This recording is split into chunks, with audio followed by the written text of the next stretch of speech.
साथियों नमस्कार, जय भीम जय संविधान संगम नमाज। आज मैं हमारी टीम लाला दस्ता 24 की दिल्ली के ताल कटोरा स्टेडियम में मौजूद है और मैं सुबह से इस प्रोग्राम को एक कवर कर रहा हूं।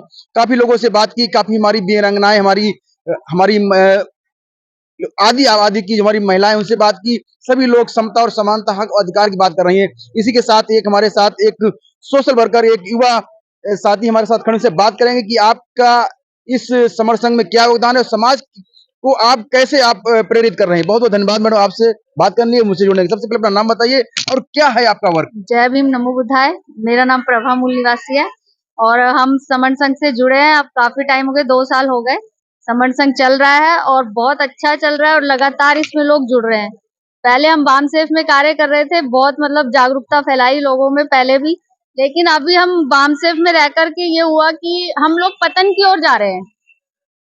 पता नहीं ऐसा क्या हो रहा है कि हमें अपना अपना प्रोग्रेस करना चाहिए था, लेकिन हम लोग पतन की तरफ जा रहे हैं। सारे समाज में प्राइवेटाइजेशन चल रहा है, बच्चों का एजुकेशन नहीं है। लेकिन अब हम ये सोचते हैं कि बामसेफ जो अपने लक्ष्य को अभी पूरा प्राप्त नहीं कर पाया, तो हम लोगों ने सबने मिलकर के सोचा है कि ऐसा समन संघ बनाया जाए जिसमें ना कोई पैसा भी कोई नहीं मांगता आपसे, चंदा इसमें बिल्कुल नहीं है, और आपको सिर्फ जुड़ना और जोड़ना है लोगों को। सिर्फ जुड़ने और जोड़ने का कॉन्सेप्ट है और उसके लिए हमें कोई पैसा नहीं चाहिए। जुड़ने के लिए पैसा नहीं चाहिए, पैसे की जरूरत नहीं है। अगर हम जब यूनाइट हो जाएंगे तो हम खुद ही अपने अधिकार ले लेंगे। गवर्नमेंट खुद कहती है कि 52% लोग आओ और अपने अधिकार ले लो। तो हमें इसके लिए सिर्फ जुड़ने की जरूरत है, हमें पैसे की जरूरत नहीं है। और समन संघ एक ऐसा प्लेटफॉर्म है कि जिस पर हम सभी बहुजन मूल निवासियों को आना पड़ेगा, क्योंकि आज की जो परिस्थितियां हम सब देख रहे हैं, जो भी चल रहा है, हमारी महिलाएं, मणिपुर में जो केस हुआ बहुत ही भयानक हुआ। उससे पहले हाथरस में भी हुआ एक केस, जिसका कहीं नामो निशान भी नहीं है। दिल्ली कैंट में हुआ, पेशवा रोड पर भी हुआ, बलरामगढ़ में हुआ। इतनी जगह पर इतना सब कुछ हो रहा है, तो हमें लगता है कि हमारे मूल निवासी भाइयों को जग जाना चाहिए। जिस समाज में हमारे खुद के नेता, अपने बहुजन नेता कह रहे हैं कि हमारी बहू बेटियां संस्कार में नहीं है, खेतों से उन्हें उठा लिया गया और कहते हैं कि हमारी बहू बेटियां संस्कार में नहीं है, तो ये गलत है, क्योंकि उन्हें उठाया जा रहा है, इसमें उनकी गलती नहीं है। तो हमारे बहुजन नेताओं को भी शर्म आनी चाहिए और उन्हें भी समन संघ का साथ सहयोग करना चाहिए, वहां से छोड़ करके कि इतना बुरा हो रहा है। हमारी बहन बेटियों को खेतों से उठा करके, हाथरस में इतना भयानक कांड हुआ, हम लोग ना धरना दे सकते हैं वहां पर हमें डंडे मार के भगा दिया जाता है। जबकि निर्भया केस हुआ तो उसमें पूरा देश इकट्ठा हुआ, पुलिस वालों ने कुछ नहीं किया, पुलिस वाले साइड में खड़े रहे।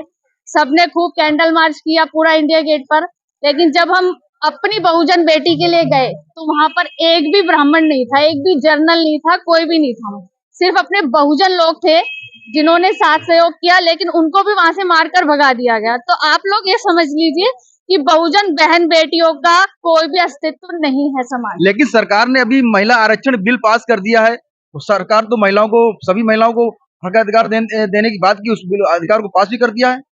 सर, बिल पास करने में और इम्प्लीमेंट करने में बहुत फर्क होता है, क्योंकि पेपर में बहुत कुछ चलता है। जो अभी मोदी जी ने कहा 15-15 लाख सबके अकाउंट में आएंगे, तो क्या आ गए?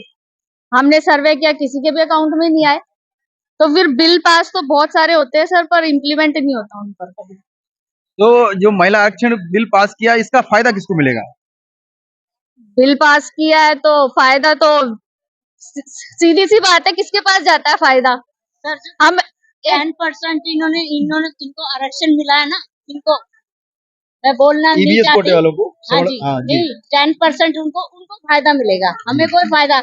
और अगर हमें हमारे नाम से वो निकाल भी रहे हैं तो हमें अधिकार, वो हमें फायदा नहीं देते, वो कोई और ही फायदे लेके जाते हैं। हमारे परिवार वाले या कोई बहन बेटी, कोई भी कहीं भी चले जाओ, कोई फायदा नहीं है हमारे लिए। तो सरकार तो अभी कुछ दिन पहले ये कहती है आरक्षण से मुझे सख्त नफरत है, आरक्षण तो खत्म होना चाहिए। तो आरक्षण खत्म कर दो, हम कब कह रहे हैं आरक्षण रखो, लेकिन कम से कम बराबर तो कर दो। हम लोगों को अधिकार तो दे दो पूरे हमारे, जो हमें बाबा साहब अधिकार संविधान में देके गए हैं, कम से कम वो अधिकार हमें मिल जाए। और हमें कुछ नहीं चाहिए, नौकरियां दे दो हमें, हमारे बच्चों को शिक्षा दे दो, हमारे हॉस्पिटल में फ्री इलाज दे दो। अभी देखो स्कूल भी प्राइवेट कर दिए, स्कूल सारे बंद कर दिए सरकारी। सरकारी स्कूलों में क्या कर रहे हैं ये लोग? अभी जस्टिस डी.वाई. चंद्रचूड़ ने भारत के इतिहास में पहली बार डॉक्टर बाबा साहब अम्बेडकर की सुप्रीम कोर्ट के सामने मूर्ति लगाई और दूसरा काम अभी जल्द ही 10-15 दिन के अंदर किया है। भारत के इतिहास में पहली बार 3 सुप्रीम कोर्ट के जज अनुसूचित जाति से नियुक्त किए हैं। इस बारे में आपका क्या कहना है? सर इसके बारे में तो मैं अभी कुछ कह नहीं सकती, क्योंकि मैंने जो लिस्ट देखी है सुप्रीम कोर्ट के जो जजेस की आई है सारे जनरल हैं। नहीं, अभी जो नियुक्त किए 3 जज अनुसूचित जाति कोटे से नियुक्त किए हैं डी.वाई. चंद्रचूड़ ने। भारत के इतिहास में पहली बार 3 जज एससी के नियुक्त किए गए हैं। अगर पहली बार हुआ भी है तो सर वो भी कुछ ना कुछ वो उनपे लगाकर केसेस और वो उनको भी निकाल देंगे, क्योंकि ये होने वाला है। महिलाओं के लिए क्या संदेश देना चाह रहे हैं? महिलाओं के लिए तो यही बहुजन महिलाओं के लिए। हमारी बहुजन महिलाएं इकट्ठी हो जाएं, जागरूक हो जाएं, जो कि पूजा पाठ में फंसी हुई हैं, बहुत ज्यादा जकड़ी हुई हैं, मैं कहूंगी वो निकल जाए और तभी हमारा समाज इस गंदगी से बाहर निकल के आ सकता है, अदरवाइज कुछ नहीं हो सकता। क्योंकि हमारी महिलाओं का निकलना बहुत जरूरी है और ये कार्य जो करेंगे हमारे पुरुष साथी ही कर सकते हैं, जो अपने घर की महिलाओं को चारदीवारी से निकाल के बाहर ले आए। बहुत बहुत धन्यवाद हमारे साथ जुड़ने के लिए, बात करने के लिए। आप अपना नाम दर्शकों को बता दीजिए, अपना अगर कोई कांटेक्ट नंबर जिससे आपसे कोई महिला बात कर सके। मेरा नाम प्रभा मूल निवासी है और मैं दिल्ली करोलबाग से हूँ। मेरा मोबाइल नंबर है 9870337654। बहुत बहुत धन्यवाद।